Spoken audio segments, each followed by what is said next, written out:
Hello guys, this is the second lecture of Business Valuation chapter number 13 AFM and theory lecture कर रहे हैं हम लोग. Part 1 ख़त्म हो चुका है. आई एम अज्यूमिंग कि आप सब देख चुके हो वो लेक्चर एंड आपने एंजॉय भी किया. Okay, so now almost like 15 pages are pending. I told you in the first lecture that there are almost like 40 pages of theory. तो क्या होता है ना, जब सम्स करते हैं तो नंबर ऑफ सम्स के हिसाब से we try to take a count, but here since we are doing theory and orientation is towards theory only, that is why I am counting pages actually, because जैसे तुम्हें लगता है ना मुश्किल नहीं, actually it is like time consuming and time देना पड़ता है. You have to give some good amount of time and you do not feel, अंदर से ऐसा लगता है कोई वैल्यू ऐड नहीं है बहुत ज़्यादा.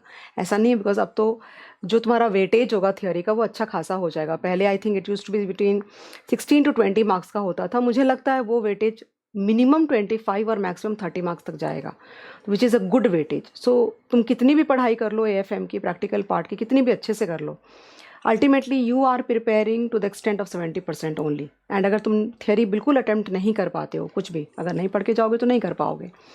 तो अगर थियोरी बिल्कुल अटैम्प्ट नहीं कर पाते हो और 70 मार्क्स का अगर पूरा का पूरा प्रैक्टिकल भी अटैम्प्ट करके आते हो तो भी नंबर्स कितने आएंगे वो तुम खुद ही इमेजिन कर सकते हो. इसलिए now theory has become very important and none of us, neither you nor me can ignore theory in AFM.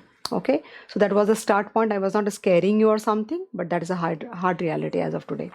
ठीक है ना. सो टॉपिक जो तुम्हारे सामने नेक्स्ट आ रहा है उसका नाम है अराइविंग एट फेयर वैल्यू. तो इसके अंदर में तुमको ही पता है, जो पैराग्राफ्स वो देते हैं ना, कई जगह पे पैराग्राफ के अंदर में सिंक भी नहीं होता है. बट अगेन ये बातों का मुझे ऐसे लगता है कि ज़िंदगी में मैं कंप्लेन करना पसंद नहीं करती. I don't want to complain और डोंट फील लाइक कंप्लेनिंग. जो है उसको कोई रास्ता तुम्हें सीधा मिलेगा and you can just like it will be easy for you to walk down the road and there would be कुछ जगह पे ऐसा होगा कि तुम्हें it will not be easy to walk down the road and तुम्हें थोड़ी पतली गली से निकलना पड़ेगा. तो ज़िंदगी में अगर तुम्हें आगे बढ़ना है ना, तो तुम्हारा एक लक्ष्य होना चाहिए. You should have a goal and you should be able to see only your goal the way Arjun was able to see that eye of that fish जहाँ पे उसको टारगेट करना था. अगर तुम उसके अराउंड चीज़ें देखोगे ना बहुत ज़्यादा, तो वहाँ तुम पहुँच नहीं पाओगे. तो क्लटर बहुत है, बहुत नॉइस है. रास्ते के अंदर में जब चलोगे ना अपने गोल की तरफ, I hope you don't mind me motivating you a bit, not much, because motivation तुम्हारे अंदर से आनी चाहिए, बट थोड़ा सा जो मैं कह सकती हूँ बिकॉज मैं तुमसे बड़ी हूँ. तो अगर तुम्हारा ध्यान बाकी चीज़ों पे होगा और अपने लक्ष्य पे नहीं होगा, अपने गोल पे नहीं होगा, then there is a high probability that your attention would be divided and goals are not achieved with divided attention. You have to have 100% goal on attention on your goal that you have done. तुमको सिर्फ वही दिखना चाहिए और कुछ नहीं दिखना चाहिए. तो कभी रास्ता सीधा मिलेगा, कभी रास्ता सीधा नहीं भी मिलेगा तुम्हें, कई बार आड़ा टेढ़ा भी मिलेगा. तो उस सिनेरियो में तुमको अपना रास्ता थोड़ा सा काइंड ऑफ अपनी दूसरी गली से चलो या थोड़ा रास्ता बदल लो, बट लक्ष्य तुमको सिर्फ दिखना चाहिए. और समय बर्बाद मत करो ज़िंदगी में. इतना ज़्यादा तुम लोग यूट्यूब पे आज के दिन कंटेंट इतना ज़्यादा अवेलेबल है, बहुत सारी बातें बहुत अच्छी भी होती हैं, but you are not required कि तुम्हें हर चीज़ करने के लिए यूट्यूब पे तुम्हें वो देखना जरूरी है. How to do this, how to do that, not required at all. अपने लक्ष्य पे फोकस करो तुम, बिकॉज तुमको लास्ट में जाके वही तुम्हारा सबसे बेस्ट फ्रेंड होगा. ना कोई भी दुनिया में तुम्हारा नहीं है. Nobody in this world, not your anybody. I would not want to like call names here. और कोई ऐसा नहीं कि मैं फ्रस्ट्रेटेड हूँ या मेरे को एक्सपीरियंस खराब हो गया, nothing. That is the hard reality. तुम्हारा जो सबसे बेस्ट फ्रेंड होगा और वो होगा तुम्हारा करियर. और करियर बनाने के लिए तुमको एकेडमिक्स में एक्सेल करना पड़ेगा. तो ये उधर का रास्ता है, इसलिए पूरा फोकस इधर रखो. ओके, मैं वही बातें बोली जो अपने बेटे को बोलती हूँ और कुछ अलग से नहीं बोल रही. So the topic is arriving at fair value. So they are saying in the first paragraph that कि कोई भी जो अक्वायरर होता है वो ये ट्राई करेगा, कि जब वो किसी चीज़ को अक्वायर करने जाएगा तो he would be wanting to pay the fair value of that particular asset. When I say asset, I mean to say a company, a business, or anything for that matter. Neither more nor less. That's what they have said. But this measurement of fair value का जो तरीका होगा, the method would be different for various people. They have mentioned here that, for example, a chartered accountant would try to value an asset at an arm's length transaction, मतलब कितना होना चाहिए. अगर कोई बंदा फाइनेंस का होगा then he would be wanting to compute the present value of the cash flows and accordingly he would be computing the value. If the valuation is being done by some speculator or something or some arbitrager, they would want to compare 2-3 assets which are in the same category and try to see which ones are undervalued and which ones are overvalued. So the perspective of valuation will change depending on people who are trying to value. But one more paragraph they are saying that, that it goes without saying that during the times of boom, during the times of optimism, the valuations go berserk. For example, they are saying that abhi startup valuation hai tumhara, you can see berserk valuation. Do you not know about the Byju's valuation? It was valued in terms of billions, and now as of today Byju is virtually zero. So why that happens? Because when जब लोगों को ऐसा लगता है ना, जब लोगों को ऑप्टिमिज्म आती है ना, पॉजिटिविटी आती है, तो सारी तुम्हारी रीजनिंग, सारा लॉजिक फेल कर जाता है, इंसान सुनता ही नहीं है फिर उसके बाद. Okay, you can imagine all the companies which are like into negative cash flows are having billions and billions of valuation in anticipation of the future cash flows. Weird for me. For me, it is just weird. Definitely we should look at the future, but then you cannot close your eyes. That's what I feel. Okay, and they are saying that वो berserk चले जाते हैं. And when they have given an example of dot-com burst. Okay, so when the dot-com burst happened, the best of the companies couldn't survive. They have vanished from the market. And even if a few of them which are there, like they are just able to stand above the ground. So 3 points they have given here. Okay, एक और चौथा paragraph आ रहा है, उन्होंने यहाँ पे ये लिखा है. So there would be like it will all depend on the decision maker. जो बंदा वैल्यूएशन कर रहा है उसके ऊपर डिपेंड करेगा कि वैल्यूएशन की क्या मेथड उसको लेनी है, depending on his requirement, his need, depending on the product और the company he is trying to value. But it goes without saying that he should use all his logic, okay, and try to like जो methods होंगे, कोशिश ये करनी चाहिए कि जितने भी मेथड्स हैं उन सब से वैल्यूएशन करके आंसर निकालना चाहिए. फिर उसके अंदर में बहुत सारे कमेंट्स करने चाहिए और एक कॉम्बिनेशन में यूज़ करके, ये बात मैंने क्लास में भी बोली है कई बारी, कि कोई भी एक method is not good enough to compute the value of a company for that matter. No. So what you will, for example, if you use dividend discount model, first of all you can not use dividend discount model because for companies which are not having positive profits और positive cash flows, तो dividend discount model use ही कैसे करोगे तुम? तो kind of that way. So there are many models that we have suggested. There are many more, okay, in the market. So they should try to compute the value by all the ways and means and try to take out a lower range and upper range and try the valuation can be done somewhere in between. ये मैं अपने मन से बोल रही हूँ. So they should try to compute the value of the company by all the methods. Then they should try to put the comments across, like under each method, भाई इसमें क्या अच्छा था, क्या बुरा था, and then try to take a very balanced view. ये सारे डिस्कशन इन्होंने करी है. बहुत ज़्यादा ऐसा कुछ नहीं है कि तुमको समझ में नहीं आई मेरी बातें, बट या मैं तुमको यहाँ पे अंडरलाइनिंग वगैरह करा के ख़त्म कर दूँगी ये टॉपिक. सिर्फ इतनी, मतलब फेयर वैल्यू के ऊपर में उन्होंने डिस्कशन कर रखा है. The ultimate purpose of potential acquirer of the controlling stake or the takeover of a company is that he should purchase the same at the fair price, no less, no more. Okay. Then they have said perspective is different. Perspective of valuation is different. For example, a chartered accountant measured at the arm's length, a financial analyst would be akin to present value, and for a speculative investor represent the arbitrage opportunities. So everybody thinks in a different manner when we are talking about valuation. Then they are saying that, however, it is an undeniable fact that an upward boom time, the valuations defy fair value. बस इतना ही मैं mark करूँगी. और जब market because जो unreasonable होगा वो कभी भी सस्टेन नहीं हो पाएगा ज़िंदगी में, ये तुम हमेशा ध्यान रखना. जो रीजनेबल होगा वही सस्टेन कर पाएगा. So eventually market will find its own equilibrium. The kind of valuations we can see for the startups as of today also, it is going to like somewhere balance तो आने ही वाला है, इसमें कोई दो राय की बात नहीं है. फिर उसके बाद लिखा है, we have discussed various methods of valuation, though they have their own pros and cons, but it depends on the vision of the ultimate decision maker. भाई उसको क्या चाहिए, and accordingly वो method choose करेगा. But one method should not be used to value one company.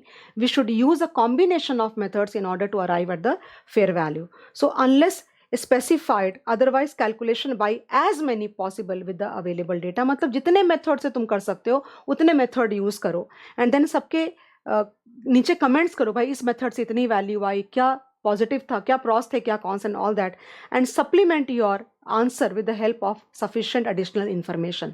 तुम्हारे पास में और कोई ऐसी इन्फॉर्मेशन है, model can be always like you can calibrate the model as per your requirement. So this is what they have given in this paragraph, guys. Going on to the next topic, they are saying going concern and non-going concern. ये क्या होता है? Going concern किसको बोलते हैं? In accounting there is an assumption of going concern, means to say as of today unless something mentioned or specified there is no need or no like reason that I should believe that ये company बंद हो जाएगी. Okay, मतलब अगर कोई need नहीं है, देखो यहाँ लिखा हुआ है, hence there is neither some intention or need, okay, intention nor the need to liquidate the curtail the materially the scale of the operations. So going concern means it, the assumption is that कि मान लो कि तुम target हो, मैं acquirer हूँ, तो जब तक मैं ना बोलूँ या हम दोनों के बीच में कोई डिस्कशन नहीं होती है, कोई रीज़न नहीं होता है थर्ड पार्टी को ये बिलीव करने का, ओके, कि ये बिजनेस बंद हो जाएगा. क्यों बंद हो जाएगा? If it is capable of generating cash flows, of course I am going to run this business unless specified specifically due to some reason. हम जो नॉन गोइंग कंसर्न को हम लिक्विडेशन मेथड्स यूज़ करके वैल्यूएशन करते हैं, because we use like the historical book values कि भाई इसका मार्केट में बेच के जो पैसा आएगा और आउटसाइड लाइबिलिटीज़ को पे ऑफ करने के बाद जो बचेगा वो इसकी इक्विटी शेयर होल्डर्स के लिए वैल्यू मानी जाएगी, बट ओनली इफ़ स्पेसिफाइड. अगर तुम गोइंग कंसर्न को लिक्विडेशन वैल्यू से यूज़ करके अगर वैल्यू करते हो तो उसकी वैल्यू सिर्फ लिक्विडेशन वैल्यू जितनी नहीं होनी चाहिए. It should be like liquidation value तो होनी ही चाहिए, उतना तो है ही वैल्यू ऑलरेडी, ओके, बट क्योंकि it is a going concern, it is going to generate cash flows in the future, we should add up some more value which will represent the additional value it will generate or the additional profitability it will generate in the future, the value of the brand and the goodwill and many more things, the value of the loyalty of the employees and all that, वो भी तो तुम add करोगे ना. एक और भी reason है that non going concern would be always valued lower than the going concern naturally because it has lost its reputation and goodwill also. So this is again discussion on going concern and non going concern. फिर से repeat कर देती हूँ. So a going concern का मतलब हुआ there is no intention or need that the company would be liquidated if unless and until specifically specified actually. So we assume that any business model would be growing or you know would run perpetually. मतलब मैं क्यों बोलूँ कि बंद हो जाएगा जब तक आप बोलो नहीं. फिर उन्होंने बोला है कि गोइंग कंसर्न की वैल्यू ज़्यादा क्यों होती है और नॉन गोइंग कंसर्न की वैल्यू कम क्यों होती है. That's what. इसके अलावा कुछ भी यहाँ पे मेंशन नहीं करा, मैं बोलोगे तो अंडरलाइन करा देती हूँ. The non-going concern valuation is also known as liquidation valuation because it's the net value realized after disposing of all the assets and discharging the liabilities. Since an ongoing firm could continue to earn profit which contributes to its value in addition to the liquidation value, the going concern value is known as total value.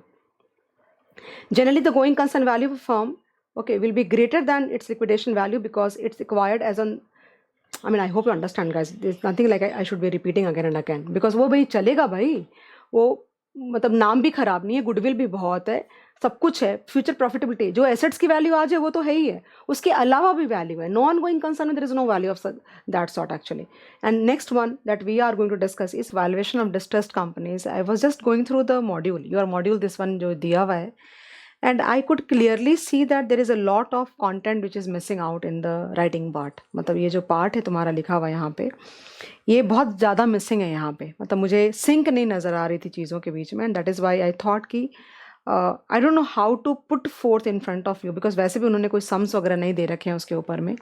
And बच्चे मुझे पूछ रहे हैं कि ma'am इस पर question बनेगा क्या.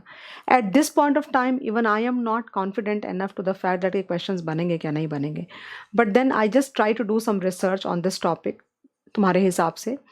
And I came across a content which is written by Aswath Damodaran. और तुम बिलीव वो कंटेंट मैंने डाउनलोड किया है, तुम बोलोगे तो मैं शेयर भी कर दूंगी ग्रुप के ऊपर में.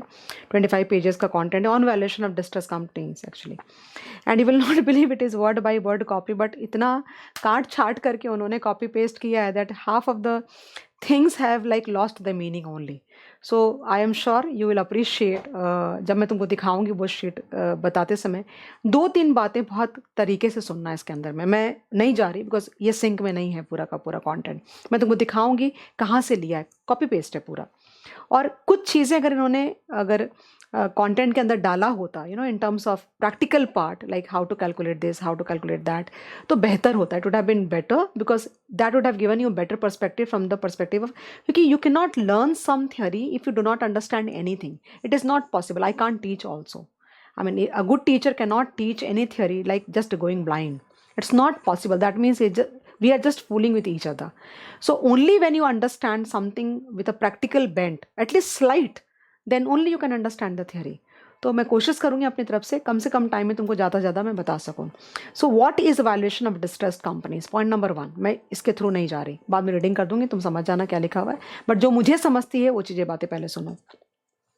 So basically like usually the method that we use in order to value any company is a going concern assumption, and we use all the models that we use, kind of discounted cash flow model or present value model or comparable firms approach. ये सारे जो models होते हैं, by default assumption is there that this company will be a going concern, and that is why guys, we calculate the present value of the cash flows in the supernormal growth phase, and then we assume that the company will like taper down to a single digit rate, जहाँ से हम terminal value calculate करते हैं, assuming that that growth will continue on a perpetual basis.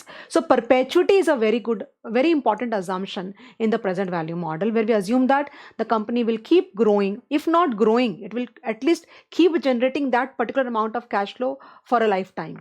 Okay, that's a very important assumption. Also when we use this I talked about the present value model, correct ना, यही हम use करते हैं. When we use comparable firms approach or relative valuation model, we use the proxy companies or the peer group companies to like identify multiples like PE multiple or price to book value multiple, PS multiple, and use those multiples to value our company. This much you should be very clear. That's what I assume. Now, when you are using those multiples, don't you assume that the companies which you are using as benchmarks are healthy companies and they are going to continue in the future perpetually. That means whenever we are using these models, हम ये assume करके चल रहे हैं कि भाई ये models उन कंपनीज के लिए हैं जो कंपनीज आज भी अच्छा कर रही हैं और आगे भी अच्छा करेंगी और ये जिंदगी भर चलती रहेंगे. And that is why using these models blindly for a company which is in distress. So I also want to say, second point here, that not all the companies are healthy in the market. There are a lot of companies which are under distress. Which company would you call as a distressed company? A company which is not able to pay off its liabilities, or it is struggling to pay off liabilities. It can be a debt obligation like a interest payment or repayment, or it can be related to operating expenses also. The reasons of company coming under stress can be many, like it has the revenues are falling, the company is into economic downturn, or some cyclical company facing a lot of cash crunch or something like that, or the company has a lot of illiquid assets or something, or high fixed cost maybe, we can also say that. तो क्या होता है कि market में तो बहुत सारी companies हैं, काफ़ी सारी कंपनीज बहुत अच्छा कर रही हैं, लेकिन बहुत सारी कंपनीज डिस्ट्रेस में ऑफ कोर्स है या आ जाएंगी. तो बेसिकली सबसे बड़ी प्रॉब्लम इन कंपनीज के साथ में क्या है, वो ये है कि हम जब प्रेजेंट वैल्यू मॉडल यूज करते हैं ना, तो भले ही कंपनी नो ग्रोथ मॉडल भी है जहां पे हम एटलीस्ट ये अज्यूम करते हैं भाई ये वैल्यू जिंदगी भर आती रहेगी, ये तो हम अज्यूम करते हैं. बट अगर डिस्ट्रेस कंपनी में क्या प्रॉब्लम है बेसिकली कि वो जो कैश फ्लो या तो वो डिक्लाइन करता जाएगा, ओके, नंबर 1, और जब तक वो टर्मिनल फेज के लेवल पे आएगा तब तक हो सकता है कि वो तब तक कंपनी खत्म हो जाए. तो ऐसी वाली कंपनीज को अपन डिस्ट्रेस कंपनीज बोलेंगे. In such a scenario how will you adapt the existing models of valuation, this is a topic all about. But उन्होंने इतना अजीब चीज़ें करी है ना, कुछ कहने लायक नहीं, तो मैं उसके बारे में बात करूंगी. तो ओबियस सी बात है, व्हेन यू अगर कैश फ्लोज की बात करोगे, सो obviously the cash flows they need to be adjusted. They must factor in the probability of default, okay, with a probability distribution that default होने का अगर चांसेस इतना है, इतना होने का चांसेस इतना, इतना होने का चांसेस इतना है, and the cash flows must represent the likelihood of the default for that matter. Even the discounting factors, like if you calculate KC, and in KC you will have KD and KE. So if you are using KE, then using a historical beta would not be a good idea. Rather आपको वो beta calculate करना चाहिए और updated debt equity ratio आपको cost of capital में use करना चाहिए. Even cost of debt would be higher in case of a distressed company. So it should also factor in the probability of distress for that matter. मेरे कहने का मतलब है the discounting factor must the cash flows in the numerator must represent, ये overall बोल रहे हैं, मैं मॉडल पे नहीं आई हूं मैं. The cash flows must represent in some और the other way the probability of default that can happen in future, and the discounting factor should also represent that likelihood of default, whether it is KE or KD. Obviously the KC has to be higher because KC represents the risk of the company. In case of a distressed company, the risk of all the stakeholders, for example, be it equity, be it debt, it has to be very very high. So this is something under discussion that we are doing. तो यहाँ पे उन्होंने पता नहीं कुछ काट छाट के कोशिश करी है डालने की, उसकी वजह से कुछ क्या हो गया, कुछ इंपॉर्टेंट डेटा ही उड़ा दिया उन्होंने. तो मैं तुमको दिखाऊंगी कुछ चीज़ें यहाँ जहाँ पे दिखाने का होगा, बाकी उसमें से निकाल के उन्होंने कॉपी करी है. तो मैं पढ़ती हूँ, फिर आगे बोलोगे तो बोल देती, फिर बाद में पढ़ लूंगी. ये सारी बातें मैंने बोल दी. Now the first model that we can use is modified discounted cash flow valuation. What is this model? सुनना शांति से, मैं इंग्लिश में बोलूंगी, हिंदी में बोलूंगी. सो basically they say that if you remember at all, do you not remember in the advance capital budgeting we use to have a model called certainty equivalent coefficient method. यहाँ पे हम क्या करते थे कि मान लो ईयर 1 में ये भी कैश फ्लो हो सकता है, ये भी कैश फ्लो हो सकता है और ये भी कैश फ्लो हो सकता है, और उन तीनों की सपोज 3 का 2 का 4 का कुछ भी हो सकता है, प्रोबेबिलिटीज दे रखी है. करेक्ट है? तो when you multiply the cash flows with the probabilities you get average cash flows for year 1. Okay, and then you multiply with CEC. C is what? Certainty equivalent coefficient. That means to say, if I'm standing at 0, then average cash flow that I calculated that is expected at the end of year 1, is it like full guarantee? No, there is no full guarantee. So in the certainty equivalent coefficient method says that कि भाई आप full guarantee वाला value निकालो. For example, the value is 50,000, and if you think that there is a 90% chance, the 90% of this 50,000 is certain, 10% में risk है, तो वो बोलते 10% हटा दो तुम.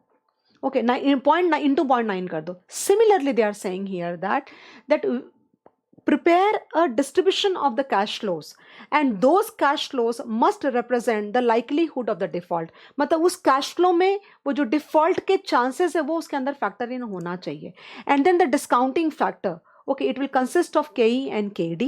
So while computing KE, you should use the updated debt equity ratio at this point of time and the unlevered beta. That means to say वो ये बोल रहे हैं कि आप जब KE कैलकुलेट करोगे ना इस यहाँ पे यूज करने के लिए, तो आप कोई पुराना बीटा मत उठाओ. रादर आपको क्या करना चाहिए, आपको रिकैलकुलेट करना चाहिए बीटा. कौन सा मेथड यूज करके? अभी तुमने थोड़ी देर पहले पढ़ा, लास्ट लेक्चर में पढ़ा था, the project beta, the asset beta and all that. मतलब आप रिकैलकुलेट करो. ओके, और अगर आप कॉस्ट ऑफ डेट निकाल रहे हो तो ऑब्वियस सी बात है कि आप उसके अंदर डिफॉल्ट रिस्क का फैक्टर इन करो. तो KD of a company under distress has to be higher. Okay, that way. So they are saying that means you should adjust the KC also to represent the likelihood of the distress, and cash flows को भी वो represent करना चाहिए, and then you can compute the value of such a company. Then नीचे में जाके वो लोग ये बोलते हैं that if like at all it is not possible to have a distribution of cash flows which represents the likelihood of the default, what you can do is you can calculate the expected cash flow like this. ऐसे कर लो, cash flow multiplied with 1 minus probability of distress. This is a very very important calculation जिसके बारे में उन्होंने कुछ भी नहीं बोला. So this is what they are saying, modified discounted cash flow valuation. I feel that मैं बहुत देर से बोल रही हूँ और पता नहीं तुम्हारा attention span कहाँ चला गया होगा, तो मैं जरूर रीड करना चाहूँगी उन्होंने क्या बोला है. Some firms are clearly exposed to possible distress, though the source of the distress may vary across firms. For some firms, it is too much debt that creates a potential for a failure to make debt payments. Okay, so or the operating जो तुम्हारे obligations होते हैं, where for other firms distress may arise inability to meet the operating expenses. It can be anything. A company is said to be under distress when the company is unable to meet or has difficulty paying off its financial obligation to the creditors, typically due to high fixed cost, illiquid assets or revenues being sensitive to the economic downturns. कुछ भी हो सकता है वो. या business नहीं चल रहा है कह सकते हैं. Distress companies are businesses that are likely to already have defaulted on their debts, although company may not be making payments on some, but उस कंपनी की कुछ तो valuation, they are saying that in this paragraph कि भले ही company अपने payments time पे नहीं कर पा रही है, बट इसका ये मतलब नहीं कि company doesn't have a value. Company has definitely have value, but the valuation that you are going, the valuation model rather that you want to use in order to compute the value of such companies would not be the same the way you value a company which is healthy and fine. Okay, so the models which we have been studying till now, all the models have by default assumption that the models are used for a company which are healthy and fine, and the cash flows are perpetual, they are growing, and the companies that you're using as benchmarks and peer group and in the market, they are also healthy and fine, and that is why we need to make appropriate changes to the models, okay, in order to compute the value of a distressed company. Okay, यहाँ पे वही बातें लिख रखी है, तुम देख लेना यहाँ पे उन्होंने क्या बोला, जो मैंने बोला वही बात रिपीट करिए.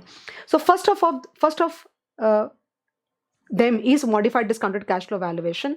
देखो यहाँ पे this method requires, सुनना ध्यान से, coming up with probability distributions for the cash flows across all possible outcomes to estimate expected cash flow in each period, correct? While computing this cash flow, the likelihood of default should be adjusted for. That means हमारा numerator set हो गया. In conjunction with these cash flow estimates, discount rates should also be estimated using updated debt equity ratio and unlevered beta to estimate the cost of equity. That means project asset method, या तुम Aswath Damodaran calls it bottom up beta बोलता है उसको. वो उसका जो तुम B निकालते हो ना पहले, फॉर एग्जांपल प्रॉक्सी कंपनीज का पहले तुम बी ए एसेट बीटा निकालते हो, मतलब अनलीवर करते हो, उसके बाद उसकी एवरेज करते हो, और फिर उसमें अपना डेट इक्विटी रेशियो लगा करके तुम लीवर्ड बीटा निकालते हो. He calls that beta is bottom up beta. So basically by saying this he is trying to say that you should instead of using a beta, instead of using a beta, historical beta, मतलब पीछे जो company का beta था वो, या फिर beta calculated with the help of regression analysis. कैसे, जो पोर्टफोलियो में तुम कैलकुलेट करते हो ना, cov x y by variance of x, बोले वो यूज मत करो, आप प्रोजेक्ट बीटा यूज करो, मतलब आप रिकैलकुलेट करो बीटा का which is suitable for the current scenario. Okay, then he is also saying that कि भाई आप डिफॉल्ट रिस्क का फैक्टर इन करके आप केडी निकालो और फिर आप डिस्काउंटिंग करके कंपनी की वैल्यू निकालो. That will be called as modified discounted cash flow valuation. Then it says that if you are not able to have a probability distribution of the cash flows, okay, the way they had discussed ऊपर में जाकर के, तो आप cash flow इस तरह से निकाल लो, where it will be cash flow multiplied with 1 minus probability of distress. I will show you, he has shown 3 methods how to calculate the probability of distress. हो सकता है उसमें से एक दो तुमको नहीं समझे, but at least कुछ तो देखोगे तो कुछ तो समझेगा तुमको, I am sure. Okay, now the second method they say is a DCF valuation or the distress value. Okay, तो वो क्या बोल रहे हैं यहाँ पे, पता है, सुनना ध्यान से. वो बोलते कि एक काम करो कि तुम कंपनी की वैल्यू पहले ऐसे ही निकाल लो एज इफ की कंपनी हार्टी एंड फाइन है, मतलब एज इफ इनका फाइनेंशियल हेल्थ वापस अच्छा हो गया and the company will behave like a going concern in future. So you try to calculate the value of the company, of a distress company first, मतलब वो company की value तुम निकाल के रख लो. ठीक है, now it is a high probability, सुनना ध्यान से, it is a high probability, ये तुमने निकाल के रख लिया, but it is a high probability that the company would not be able to reach the level of terminal horizon value. मतलब वो 4-5 साल के एंड तक कंपनी हो सकता है पहुंच ही ना पाए, उसके पहले ही खत्म हो जाए. Okay, so maybe in that scenario what will happen, the company का assets would be sold in the market at a distress value. तो तुम्हारे पास में 2 वैल्यू हो गई, एक तो कंपनी की वैल्यू हो गई as per the DCF valuation method, और एक कंपनी की वैल्यू हो गई कि अगर कंपनी अपने टर्मिनल वैल्यू को पहुंचने के पहले ही अगर कंपनी खत्म हो जाती है, सपोज करो, तो कंपनी के जो एसेट्स हैं वो मार्केट में डिस्ट्रेस सेल पे चले जाएंगे. तो तुम्हारे पास में 2 वैल्यू हो गई, और फिर तुम उन दोनों का एवरेज ले लो. देखो यहाँ पे मैं ज़्यादा तुमको एक्सप्लेन करूँ, तुम बहुत कंफ्यूज हो जाओगे.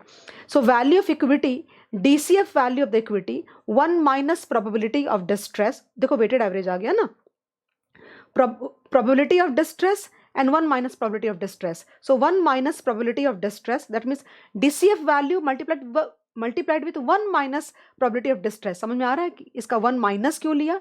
That means it is going concern, and then plus distress sale value of equity multiplied with the probability of distress, so it will give you a weighted average value, because both of them are not correct. अगर तुम दोनों में से कोई एक भी लेते हो तो ये सही वैल्यूएशन नहीं मानी जाएगी। क्यों? अगर तुम डीसीएफ वैल्यू ऑफ इक्विटी लेते हो तो तुम ले नहीं सकते, because company actually going concern नहीं है। लेकिन अगर तुम distress sale value of equity लेते हो वो भी सही नहीं है, बिकॉज क्या होता है, कई बार पैनिक मोड में मार्केट चला जाता है और उस कंपनी की जितनी वैल्यूएशन होनी चाहिए उससे भी बहुत कम वैल्यू मार्केट उसका लगाने लग जाता है। लेकिन ये नहीं भूल जाना चाहिए हमको that the assets which are like, भले ही वो डिस्ट्रेस में सेल हो रहे हो, लेकिन वो जो प्लांट है, वो मशीनरी है, या बहुत सारी चीजें, या उनका एम्प्लॉई है, वो अभी भी केपेबल है कैश फ्लो जनरेट करने का। सो इतनी नीचे भी उसकी वैल्यूएशन नहीं होनी चाहिए। So it is better that we take a average value. Correct? Now ये सबसे ज्यादा मुझे लग रहा है इंपॉर्टेंट जो डेटा आ रहा है तुम्हारे सामने में, अगर मैं तुमको एक बार दिखा दूं ना कि यस कैसे कैलकुलेट करते हैं, उसके बाद तुम सॉर्ट हो जाओगे। थर्ड मॉडल उन्होंने बोला है adjusted present value model. If you remember at all in advance capital budgeting I told you that the APV model के अंदर में financing decision and business decisions are different. Okay, so कहने का ये मतलब हुआ देयर आर प्रोजेक्ट्स या there are businesses okay which are fundamentally business wise बहुत स्ट्रांग होते हैं, मीन्स कैश फ्लो जनरेट करने की जो ताकत होती है that's very very huge. But there are projects which are not fundamentally very strong in terms of business, but because of the tax shields that they generate, because of the high debt employment, a negative NPV project can become positive. Okay, so using this model what you can do, you can calculate the value of the business, matlab value of the company as if there is no debt, तो उसको बोलते हैं value of unlevered, means business model के हिसाब से। Okay, और उसके बाद उसमें ऐड करो present value of the tax benefits, और उसमें से माइनस करो expected bankruptcy cost from the debt. Expected usually हम क्या माइनस करते हैं? Flotation cost. यहाँ पे क्या उसको थोड़ा सा ट्विस्ट किया है मॉडल को, expected bankruptcy, so basically bracket में इसलिए लिया because both are related to debt only. Okay, expected bankruptcy cost from the debt. How can you calculate expected bankruptcy cost?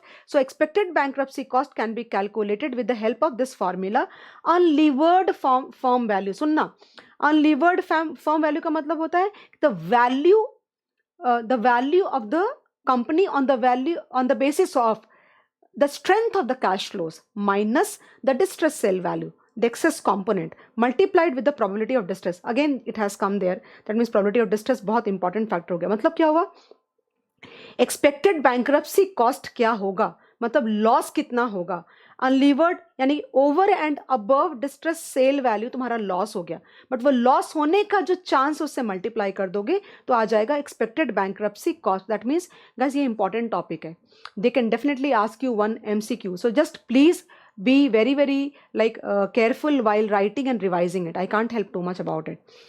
Then in relative valuation model they are saying, दिखाऊंगी मैं तुमको, दिखाती हूँ, 2 minute रुक जाओ अभी, वो जो दामोदरन का जो नोट्स है वो दिखा देती हूँ तुमको, और तुम बोलोगे तो मैं ग्रुप पे डाल भी दूंगी। relative valuation model, so relative valuation model के बारे में उन्होंने क्या बोला कि can you use relative valuation model in order to compute the value of a distressed company? They say that you cannot use a PE model, you cannot use a PE multiple out there. Why? Because a distressed company, there is a possibility that it could be having negative earnings, negative cash flows. So the use of PE multiple would not be an appropriate model, but we can use EBITDA. देखो यहाँ पे लिखा है relative valuation multiples such as revenue and EBITDA, which are like top lines basically, are used more popular measures to value distressed firms than healthy firms, because multiples such as PE or price to book often cannot be used for a distressed firm. Analysts who are aware of possibility of distress often consider them subjectively at a point. For example, assume that the average telecom firm trades 2 times its revenue, so you can like pull that 2 multiple down, so they say you can make it to like 1.25 like that.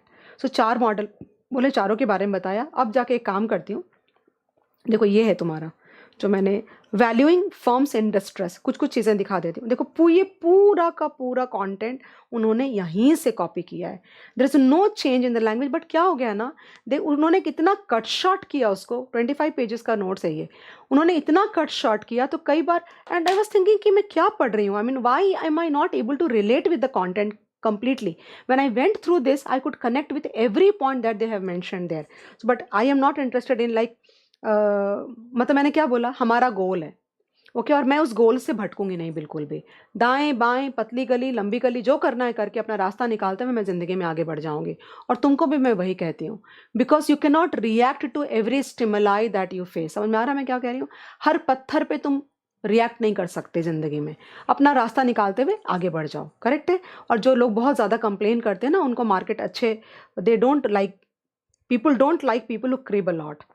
देखो यहाँ पे लिखा हुआ है, ये सारा मैं तुमको डाल दूंगी, देख लेना। देखो लिखा है यहाँ पे, modified discounted value, going concern, DCF, adjusted present value, लिखा है ना यहाँ पे ये सारे। तो यहाँ पे देखो मॉडिफाइड कैश फ्लो में लिखा है ये सेम पर, कैन यू नॉट सी कि पूरा का पूरा कॉपी किया हुआ है यहाँ पे। देखो बॉटम अप बीटास लिखा हुआ है, bottom up betas and updated. अब क्या क्या किया उन्होंने, using updated debt equity ratio लिखा, बॉटम अप बीटा नहीं लिखा उन्होंने, बिकॉज अगर बॉटम अप बीटा लिखते तो उनको बॉटम अप बीटा का फिर एक्सप्लेनेशन करना पड़ जाता। To estimate cost of equity, using updated measures of default risk of the firm to estimate, same paragraph, you can just match it, तुम्हारे पास में बुक है ऑलरेडी। उसके बाद में ये देखो यहाँ लिखा हुआ है, DCF value of equity 1 minus probability of distress plus distress sale value of equity probability of distress. That means this is the most important thing that I want you to see कि कैसे calculate होता है यहाँ पे।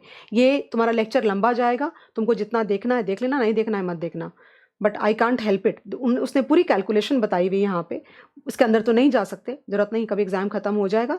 अब देखो यहाँ पे क्या लिखा है, estimate the probability of distress, कैसे कैसे, use the bond rating, use the bond rating, क्या लिखा है, we need to estimate a cumulative probability of distress over, यानी कि over a period of 10 years. दैट मीन्स क्या लाइकलीहुड है कि बॉन्ड या पेमेंट, ओके, 10वें साल तक, टिल 10th ईयर वो जिंदा रह जाएगा, मतलब डिफॉल्ट नहीं होगा, कहने का मतलब वो हुआ। So use the bond rating to estimate the cumulative probability of distress over 10 years, एक मेथड ये होता है।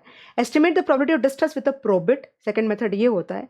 Estimate the probability of distress by looking at market value of the bonds. I can tell you, they given example for one, first and the third. देखो ध्यान से, अभी देखोगे तो बहुत ज़्यादा तुम्हें कंफर्ट आ जाएगा। अब देखो रेटिंग के हिसाब से, so cumulative probability of distress for 5 years, okay, and cumulative probability of distress is for 10 years, ये दिया हुआ है यहाँ पे, करेक्ट है। तो I mean you can just see guys कि क्या दिया हुआ है, 0.03%, ट्रिपल ए का बहुत कम है, सी माइनस का बहुत ही ज़्यादा है, 80% है, और ये 87.16% है, करेक्ट है। सो you can use any method to calculate probability of distress, वो बताना चाह रही हूँ, but they have not given any such question, they have not given any such data, okay, so you can be relaxed। so थोड़ा भी अगर तुमको पता है तो you will be able to perform better guys, ठीक है। एक और मेथड यूज किया है, देखो bond price to estimate probability of distress, ये मुझे काफी ज्यादा इंटरेस्टिंग लगा। Global crossing has a 12% coupon bond with 8 years to maturity trading at $653, normal bond का डेटा है। To estimate the probability of default with a treasury bond rate of 5% used as a risk free rate, देखो यहाँ पे क्या क्या है, you, I am sure you know how to calculate the IRR, आता है ना। तो यहाँ पे क्या किया है, प्रेजेंट वैल्यू, बॉन्ड की जो प्रेजेंट वैल्यू कैलकुलेट करते हो उसकी इक्वेशन डाल रखी है यहाँ पे। 653 तुम्हारे लेफ्ट हैंड साइड में आ गया, प्राइस है ये, और ये देखो यहाँ पे समेशन का साइन दिख रहा है, समेशन क्या मतलब क्या हो गया। सो बेसिकली अगर मैं डिस्ट्रेस वाले पार्ट में, तो मैं कैसे लिखती, 653 is equal to 120 into PVA, okay, 5% comma, suppose कितने साल का लेना है, 8 years का लेना है, okay, and plus 1000 into PVIF, okay, 5% comma 8, ऐसे लेते हैं हम लोग, करेक्ट है। So this PV is what, summation of 8 years, right. इन्होंने सिर्फ एक चीज ऐड कर दी कि ये 120 में 1 minus probability of distress minus कर दिया। दैट मीन्स अगर 120 लेते हो, दैट मीन्स आने का चांस 100% है। तो अगर तुम 1 माइनस प्रोबेबिलिटी ऑफ डिस्ट्रेस करते हो तो क्या हो जाएगा तुम्हारा, ये हो जाएगा गाइस कि हर साल जैसे जैसे समय बढ़ेगा ना, वो प्रोबेबिलिटी ऑफ डिस्ट्रेस बढ़ता चला जाएगा। तो 120 की वैल्यू जब तुम 1 माइनस प्रोबेबिलिटी ऑफ डिस्ट्रेस से मल्टीप्लाई करोगे तो उसकी वैल्यू कम कम कम होती चली जाएगी। I am sure you are getting. तो वो सॉल्व करके निकाला है। तो एनुअल प्रोबेबिलिटी ऑफ डिफॉल्ट कितना हो गया, 13.53%, करेक्ट है, एनुअल।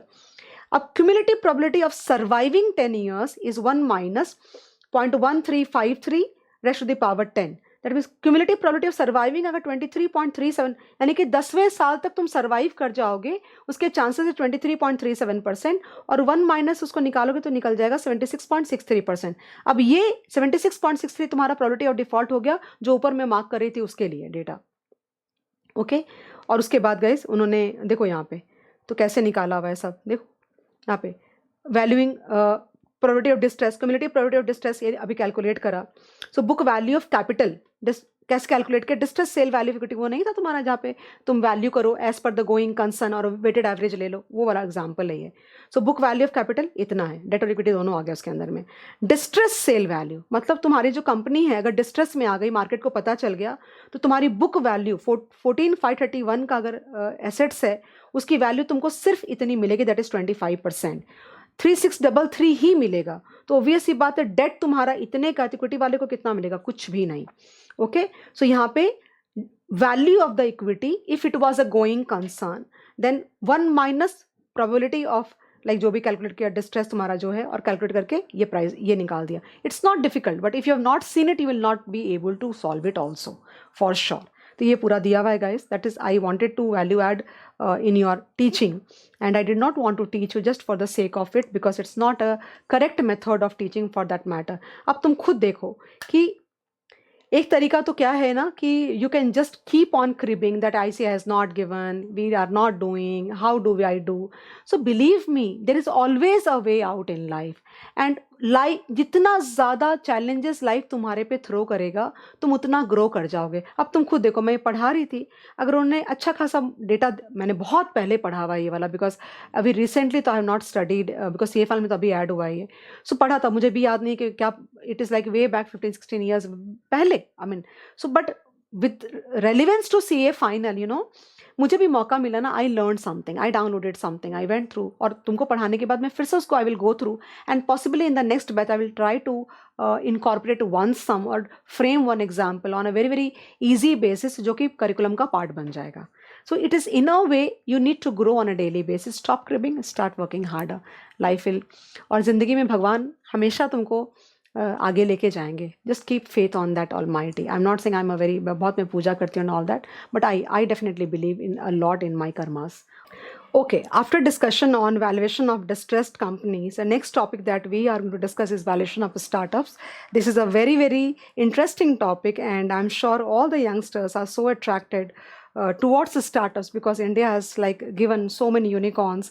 And बच्चों से मेरी बात भी जब होती है ना quite a few times about career path and everything, so I do encourage them कि entrepreneurship is something which everybody should try in their lives at least once. हो सकता है सक्सेसफुल हो सकता है ना भी हो, बट करना चाहिए. ऑफ कोर्स तुमको एक अच्छी कंपनी में पहले जॉब करना चाहिए, एक्सपीरियंस लेना चाहिए, उसके बाद ज़रूर ट्राई करना चाहिए एंटरप्रेन्योरशिप. अगर तुम तो CA पढ़ रहे हो तो प्रैक्टिस से अच्छी मुझे कोई चीज़ लगती नहीं है.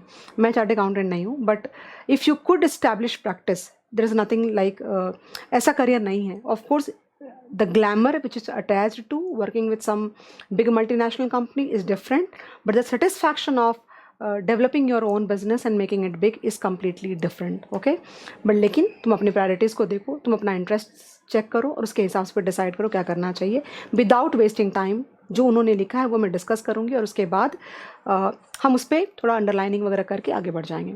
सो we discuss 3 model, that's what they have written, 3 models. One is earning based और cash flow based model, then asset model, and then market approach. So in earning और cash flow approach we assume that the company is going to be like perpetual and a going concern, and we try to compute the present value of the cash flows by discounting the cash flows. हम assume करते हैं that particular stream of cash flows, it can be growing, it can be like growing at a particular rate throughout, it could be growing at different growth rates at different points of time and all that. So we do compute the present value and that value is regarded as the value of the company. Okay, that is the earning और cash flow based approach. पहले हम लोग क्या करेंगे कि पहले models के बारे में स्लाइटली डिस्कस करेंगे और फिर हम बात करेंगे कि कैसे ये मॉडल्स एप्लीकेबल या उतना अप्रोप्रिएट नहीं है स्टार्टअप्स के लिए. ये बात, ये फ्लो आएगा तुम्हारे लेक्चर का. Then asset approach. So here we calculate the realisable value, और अगर मैं कंपनी को लिक्विडेट करती हूँ आज तो क्या रियलाइज होगा मुझे. आउटसाइड लाइबिलिटीज़ को पे ऑफ करने के बाद जो मेरे पास पैसे बच जाएंगे, that money will be going to the equity, but usually कुछ बचता नहीं है. That is assets approach. Usually this model is used in order to value a company which is in the process of liquidation और restructuring. Okay, then market approach. In market approach we do identify some comparable firms. Okay, do identify good financial ratios like depending on the kind of company we are talking about, और peer group के हिसाब से हम multiple calculate करते हैं और वो multiples को हम यूज़ करते हैं अपनी कंपनी के वैल्यूएशन करने के लिए. But one of the very important assumption here is that the company that we have chosen are good, healthy, fine, and we assume that my company is also healthy and fine that way. That is market approach. ये तीनों model हमने discuss किया detail में, that what is the so यहाँ पे ना sentiment मत डालो ये अच्छा ये खराब है, हम ये बात करें कि ये तीनों मॉडल हैं ओके, इस तरह से इस मॉडल में ऐसे होता है, इस मॉडल में ऐसे होता है। आगे जाकर के इन्होंने क्या लिखा है, but these models can be only used for those companies which are established in the market, number one, and potentially generating a lot of positive cash flows today, and they would be generating in the coming future. But when we talk about startups, the startups are not neither established nor they are generating positive cash flows. बहुत सारे तो ऐसे तुम्हारे startups होते हैं जो सिर्फ एक आइडिया के तौर पे है, अभी उनको ये भी नहीं पता है कि तुम्हारा कस्टमर कौन होगा, मार्केट टेस्ट नहीं किया, कोई प्रोटोटाइप प्रोडक्ट का नहीं बनाया, क्या सर्वे, कुछ भी नहीं पता, it is just a idea. Okay, so these models would not be very appropriate model for the valuation of the startups, but we definitely need to value the startups because quite often we need to raise debt and equity for these startups. Okay, and in order to raise money for these startups, we need to compute the values of these companies for that matter. And the biggest problem is that we do not have any historical data with respect to these kind of companies, and we can also say that कि इनकी जो valuation है तो historical कुछ background है नहीं इनका, जो भी है फ्यूचर प्रोजेक्शंस हैं ओके, कई बारी तो खाली एक आइडिया है, कई बारी ये भी है कि भाई वो जो बंदा है जो सोच उसके दिमाग में बात है और वो उस कॉन्सेप्ट को या आइडिया को ही सेल कर रहा है, रेवेन्यूज़ की तो बात ही भूल जाओ, या फिर कोई एक बहुत ही कॉम्पिटेंट बंदा है लाइक IIT IIM का बंदा है जिसके पास में एक बहुत workable kind of business plan है और वो कन्विंस कर पाता है तुमको कि कैसे वो एक कमर्शियली सक्सेसफुल बिजनेस बना सकता है। तो these kind of things are there with respect to a startup. So these models, जो मॉडल्स हमने डिस्कस किए, they would not be good models for the valuation of such kind of companies because you do not have anything in history, and projection wise also in future how would you project, क्या project करोगे तुम, ultimately it's all हवा में सारी बातें हो रही है, and that is why there are certain models which we can use in order to value the startups। बहुत सारे हैं, उन्होंने कुछ यहाँ पे सजेस्ट किए, आगे जाके तुम पढ़ोगे और अच्छा टॉपिक है, काफ़ी अच्छा टॉपिक है, मैं पढ़ती हूँ तुम्हारे लिए। So earning cash flow approach, in this approach estimated cash flows for the foreseeable future are discounted to present value। अच्छा एक बात और, ये जो टॉपिक है वैल्यूएशन ऑफ द स्टार्टअप, ये जिन लोगों को पता नहीं है मैं बता दूं कि एक्चुअली ये जो रिकॉर्डिंग हो रही है ये कैसे है कि मैंने बहुत सारे चैप्टर्स की थ्योरी डाली है, I am sure everybody knows that, तो ऑलमोस्ट लाइक काफ़ी सारे चैप्टर्स की डाल चुकी हूँ, तो ये पूरे एक प्रोसेस में रिकॉर्डिंग चल रही है, उसके बीच में valuation of the distressed companies and valuation of startup का जो क्लिप है, जो क्लिप है वो क्लिप हम क्या करने वाले हैं, उसको कट करके हम अलग से भी वीडियो डालेंगे यूट्यूब पे, सो दैट कि अगर कोई बच्चा फ्यूचर में रेफ़र करना चाहे सिर्फ ये दोनों टॉपिक, तो सिर्फ उतना पार्ट वो देख सकता है, आधे घंटे का वीडियो होगा, वरना द रिकॉर्डिंग इज़ एक्चुअली, तो मैं ये फील होगा कि ये अलग से ये वीडियो रिकॉर्ड नहीं हुआ, it is a part of the whole video which I have recorded for business valuation. This is 13th chapter in the syllabus of AFM actually. I hope you understand. Okay, तो जो बच्चा देख रहा है theory के लिए उसको तो कोई टेंशन वैसे भी नहीं है। Okay, asset approach, this approach is generally used when the business is not a going concern during liquidation, untimely losses, etc. The assets and liabilities are valued based on their current realizable value and that is considered as value of the business. समझ रहे हो तुमको already. Then market approach, this approach assigns the value of a business based on the value of comparable companies in the similar industries adjusted for the specific parameters. Means when you choose a comparable, you would not be able to identify a completely same look alike, मतलब अगर मैं comparable firms approach use कर रही हूँ तो सामने जो मैं प्रॉक्सी आइडेंटिफाई करूँगी, जो पीयर ग्रुप होगा वो बिल्कुल मेरी जैसी कंपनी होगी। Is it possible to get such a company? No, it's not possible. So जो भी डिफरेंसेस होंगे, okay, what you can do, you can, कुछ चीज़ों में शायद मैं ज़्यादा अच्छी, I would be a better company, कुछ चीज़ों में शायद I am that company is better, so you will calibrate those parameters and try to value accordingly, okay, so that the value that you compute and come out with is quite a fair value. फिर लिखा है one common feature, this is a very very important line here, one common feature in the above approach is that it presupposes a business is established and generates cash flows using its assets. Okay, on the contrary, it is difficult to call startups established in any sense or assume that their cash flows I mean, you know what I'm trying to talk. Profitability seems to be a curse to win in the startup circles like the valuation बोल रहे हैं कि लेकिन हमको valuation तो करना ही पड़ेगा ना किसी न किसी वजह से, तो हर वक्त वैल्यूएशन करनी पड़ेगी, डेट तुमको रेस करना है, तुमको इक्विटी रेस करना है, तो सामने जो बंदा पैसा इन्वेस्ट करेगा बोलेगा तुम्हारी कंपनी की वैल्यू कितनी है, और तुम्हारे पास कोई ट्रैक रिकॉर्ड है नहीं, तुम तो तुम्हारे पास एक आइडिया है जो कि हो सकता है मार्केट में टेस्ट हुआ हो सकता है तुमने पॉजिटिव रेवेन्यू जनरेट करना शुरू कर दिया हो, या फिर startup is a very broad word. Startup can be used, this is word startup company can be used for a variety and a range of like milestones. It could be a situation where I'm just thinking, okay, I want to put up this business and I have just a blueprint of that. Okay, उसको भी startup बोल सकते हो. दिमाग में ही idea, I'm just trying to convince भाई ये होगा and all that. या फिर ये हो सकता है I've already like implemented and executed the model and I'm able to generate some cash flows, or soon my company will become positive. That will also be called a startup. So it depends, but we do not have a track record. Then the value, this paragraph is again very very important guys, ये पढ़ना ठीक है, मैं थोड़ा सा इसको करके छोड़ देती हूँ. The values rest entirely on the future growth potential, okay, then which in many cases is based on untested idea, okay, and may not have been based on adequate sampling of the consumer behavior.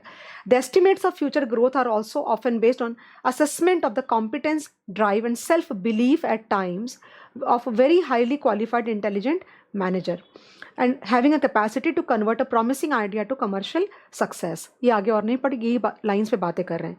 अभी उसके बाद ये बोल रहे हैं why traditional methods cannot be applied. Okay, why traditional methods can not be applied. उन्होंने कुछ यहाँ पे बोला उसके बारे में बता दे, मतलब हर मॉडल के बारे में बोला है कि भाई आप इनकम या कैश फ्लो मॉडल क्यों नहीं लगा सकते, आप एसेट अप्रोच क्यों नहीं लगा सकते, या मार्केट अप्रोच क्यों.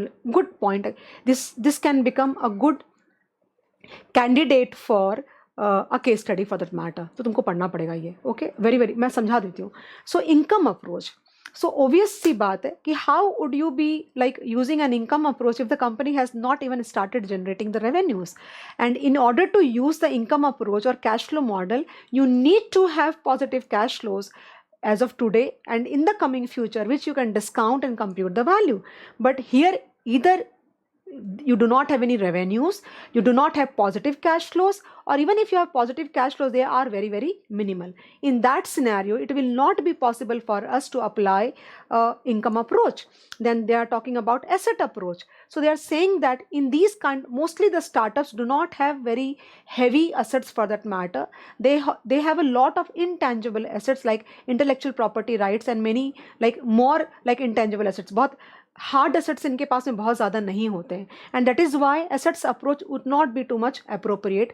दूसरी एक और बात कह रहे हैं, assets approach we usually apply when the company is in the liquidating mode, whereas we are assuming, definitely company शुरू ही हुई है अभी, तो we would assume that the startup is a going concern. So looking at both the factors, okay, one the company might not have too many assets जिसके basis पे हम valuation कर पाएँ. दूसरा, since it is a startup, we are assuming that the company will definitely like be there in the market for years to come. That means you are assuming a going concern. In that scenario, use of assets approach would not be a recommended idea. Then market approach, then they are saying that these startups are basically market disruptors होते हैं. For example, when Amazon came and started selling in the retail industry every damn thing in the market, it disrupted the physical market completely. So you are not going to get too many peer group as competition. मतलब तुम किसको देख, तुम startup हो और तुमने ही पूरा market को आके डिस्टर्ब कर दिया. अब तुम बताओ कि तुम्हारे जैसी कौन सी दूसरी कंपनी है जिसको मैं कंपैरेबल फर्म के तौर पे प्रॉक्सी के बेसिस पे आइडेंटिफाई करूं और उनके बेसिस पे तुम्हारी मैं कैलकुलेशन करूं. पॉसिबल है? नहीं पॉसिबल है. But still, out of all the three methods, market approach can be a bit at least suitable, where you can identify at least bit similar companies in the same industry or something like that and use them to compute the value of the company. मैं ये पढ़ नहीं रही because तुम पढ़ लेना, because बहुत ज़्यादा टाइम चाहेगा और तुम बोलोगे मैम बोर करती है. Okay, khatam. Now, value drivers for startups, very very important topic again. So what are the value drivers? Okay, कैसे डिफरेंट होगा, क्या होगा वैसे, ये टॉपिक अपने को पढ़ना है. ये टॉपिक के बाद ये थोड़ा लंबा ही आएगा. ये टॉपिक पढ़ने के बाद you will have to like I will discuss with you all the methods of valuation of startup. मैंने एक छोटी सी शीट भी बनाई है जहाँ पे थोड़े प्रैक्टिकल एग्जाम्पल्स भी हैं हर मॉडल के साथ में, वो डिस्कस करेंगे तो फिर ये खत्म हो जाएगा. तो I am sure you are able to understand whatever we discuss 2 minutes back, and we can like आगे बढ़ते हैं. So ये क्या टॉपिक में बोल रहे हैं ये लोग पता है तुम्हें? ये लोग ये बोल रहे हैं कि वो कौन से पैरामीटर्स होंगे जिसकी वजह से स्टार्टअप की वैल्यू ज़्यादा होगी, ये कहना चाह रहे हैं. सो फर्स्ट पॉइंट देखो लिखा हुआ है यहाँ पे, while every startup can be vastly different, we now take a look at a few key value drivers and their impact on the valuation of a startup. The first one under this category is product. That means उन्होंने जो लिखा है मैं वही बोलूँगी. The uniqueness and the readiness of the product of the startup will be a very very important factor in terms of valuation. They are saying that कि दो situation suppose हम लोग रखते हैं. एक सिचुएशन में तुम सिर्फ इमेजिनेशन में बातें कर रहे हो, प्रोडक्ट ऐसा होगा, सर्विस ऐसी होगी and all that, whereas in a second situation you have already built some kind of prototype of the product and you are already like functional हो चुका है तुम्हारा मॉडल या तुम्हारा जो प्रोडक्ट तुम मार्केट में ऑलरेडी बेचना शुरू कर चुके हो. तो इस केस में जब तुम्हारा प्रोडक्ट प्रोटोटाइप बन चुका है, तुमने बेचना शुरू कर दिया है एंड ऑल दैट, उस केस में तुम्हारे स्टार्टअप की वैल्यूएशन ज़्यादा होगी in comparison to a startup which is like just an idea for that matter. Okay, the uniqueness and the readiness लिखा है of the product, okay, or service offered by significantly impact the company's evaluation. A company that is ready with a fully functional product or prototype or service offering will attract higher value than one whose offering is still an idea. I think you have understood the point. Then management. So most of the times these years we have seen that all the startups, majorly the startups are like ये जो idea आया, ये पूरा India की अगर बात करें तो IIT IIMs का काफ़ी ज़्यादा था. Okay, they are saying that कि द मैनेजमेंट जितनी ज़्यादा तुम्हारी स्ट्रांग होगी और जितनी डाइवर्सिफाइड होगी, उस स्टार्टअप की वैल्यूएशन मार्केट में उतनी ज़्यादा होगी. तो कैसे होता है ना कि मान लो कि there were like 10 startups which were done by IITs or IIMs and for that matter, and they are all successful and they have become big unicorns for that matter, right? So if there is a startup which is like being done by an IIT IIM guy or something like that, तो एक natural सा convincing factor आ जाता है कि boss ये लोग कर लेंगे, that way. So it will depend on a lot on the strength and the background of the management in case of the valuation for that matter. लेकिन उन्होंने बोला है कि मैनेजमेंट भी बहुत डाइवर्सिफाइड होनी चाहिए. फॉर एग्जाम्पल, अगर it is the management is only IITs, rather than that if the management is a group of IIT and IIMs and everything, that means all kind of people are there, the valuation of the startup would be higher if the management is like strong and have some good very solid background in terms of academics and well proven. Actually that is the word actually here which I want to use. It's a well proven that these people would be very very efficient in terms of execution. Ideas सबके पास होता है, execute करना बहुत important होता है, and these people are very very good at execution because that is how they have been trained actually. Okay, so more than half of the Indian unicorn startups have founders from IIT or IIM. While it may seem unfair prima facie, it is fact that if the founders are educated from elite schools and colleges, the startup is looked upon more favorably by the investors and alike. दिखा है ना, more favorably by सबको ही. तुम भी वैसे सोचते हो, मैं भी वैसे सोचती हूँ. Accordingly, it is imperative to consider the credentials and balance of the management. For instance, a team with engineers is not as well balanced as a team comprising engineers, finance professionals, and MBA graduates. I think we already discussed. Then the third point here is traction. So instead of talking in terms of idea, if you can put your model in terms of the quantitative figures कि भाई तुम्हारे customers कौन होंगे, तुम कितना cell कर पाओगे, और you know if you could provide some projection in terms of quantitative figures, the value of the startup would be higher rather than only discussing the idea. Traction is a quantifiable evidence that the product or service works and there is a demand for it. The better the traction, the more valuable the startup would be. Then revenue, जितनी ज़्यादा higher stream होगी revenues की, वो valuation उस startup का उतना ज़्यादा होगा. लेकिन ये भी ध्यान रखो कि ये जो इन्वेस्टर्स होते हैं ना आज की डेट में, they have also well accepted the fact that, and that is why they are putting money, and the valuations of negative generating cash flows companies are also having high billions of valuations, right? But if the company is able to generate positive revenues and high revenues, naturally the valuation of such kind of startups would be higher. Then industry attractiveness, इन्होंने क्या लिखा है, मैं example जो इन्होंने दिया वो पहले बोलती हूँ, तुमको समझ जाएगा.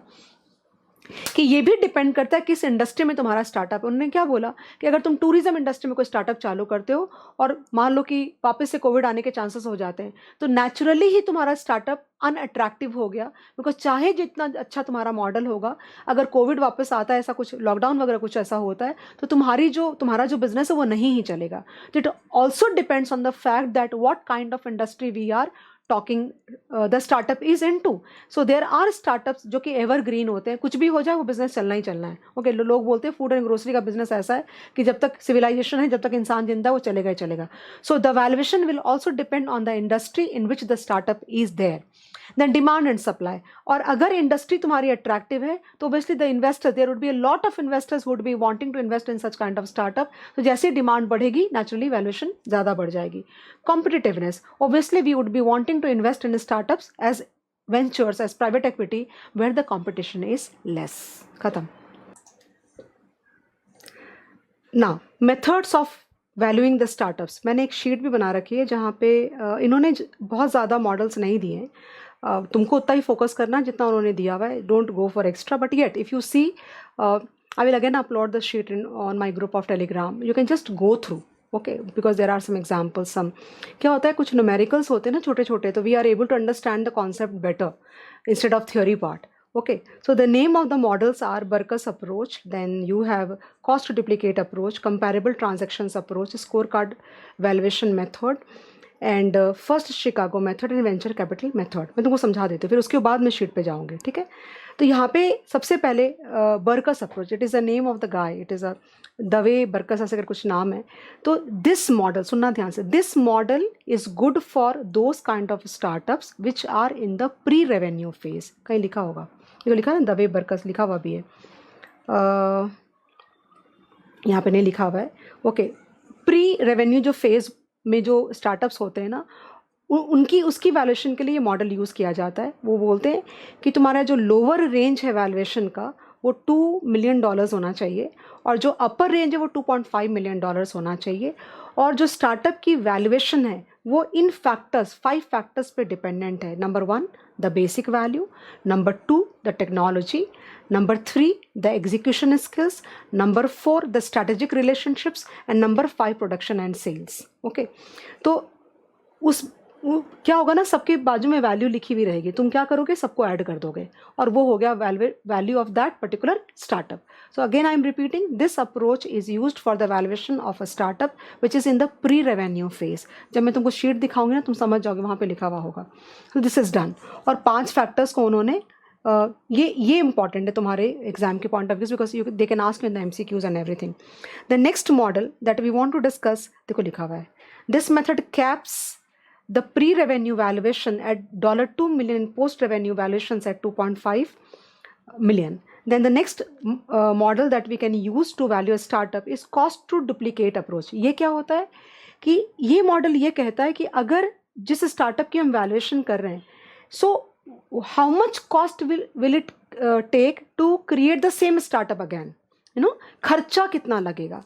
तो इसमें कैसे होता पता है, जो भी whatever expenses you have done in order to buy the fixed assets, okay, and other expenses that you have incurred, you add that and you will remove the value of the intangible assets. Okay, that means cost to duplicate approach means whatever cost that would be incurred in order to duplicate the same model as a given startup, that is cost to duplicate approach. Okay, देखो लिखा हुआ है, the cost to duplicate approach involves taking into account all costs and expenses associated with, okay, the startup and its product development, including the purchase of its physical assets.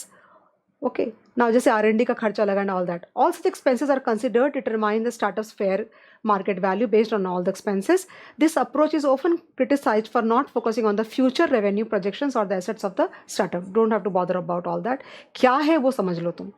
Now, comparable transactions method, that means you will try to identify a similar company or similar startup in the market, and on the basis of that comparison, you can compute the value of the startup under contemplation or under consideration. Example से तुम समझ जाओगे। यहाँ पे देखो, यहाँ पे imagine XYZ, यहाँ देखना, ध्यान देना।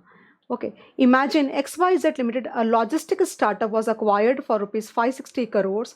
It had 24 crore active users. Okay, suppose you are valuing ABC Limited, another logistic startup with 1.75 crore users.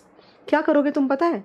तुम 560 करोड़ को 24 करोड़ से डिवाइड कर दो तो मल्टीपल आ गया, और उस मल्टीपल को तुम 1.75 करोड़ से मल्टीप्लाई कर दो. आई थिंक आंसर आ जाएगा. ट्राई करें कैलकुलेट करने का. दैट इज वही होना चाहिए मेरे हिसाब से. तो 560 divide by 24, okay, and into 1.75 will give an answer of, देखो आ गया ना तुम्हारा answer 40 crore under this method. Answer exact answer आ रहा है 40.83. बट यहाँ पे कुछ भी अप्रोप्रिएट नहीं माना जाएगा ना, क्योंकि दोनों कंपनी की साइज भी कितनी डिफरेंट होगी for that matter. So with any comparison model one needs two factor in ratios और multipliers anything that is a differentiating factor. Examples would be proprietary technologies, intangibles, industry penetration. That means these could be the differentiating factors between the two similar startups. वही मैं तुमको बोली कि बिल्कुल same तो हो ही नहीं सकता ना. वो जो differentiating factor है means you could be better at some fronts and you might not be really that good on some fronts. तो जहाँ पे तुम अच्छे नहीं हो वहाँ पे कैलिब्रेशन करो, थोड़ा कम करो, और जहाँ पे तुम बेटर हो वहाँ पे कैलिब्रेशन करके थोड़ा अपनी वैल्यूएशन को ऊपर लेके जाओ.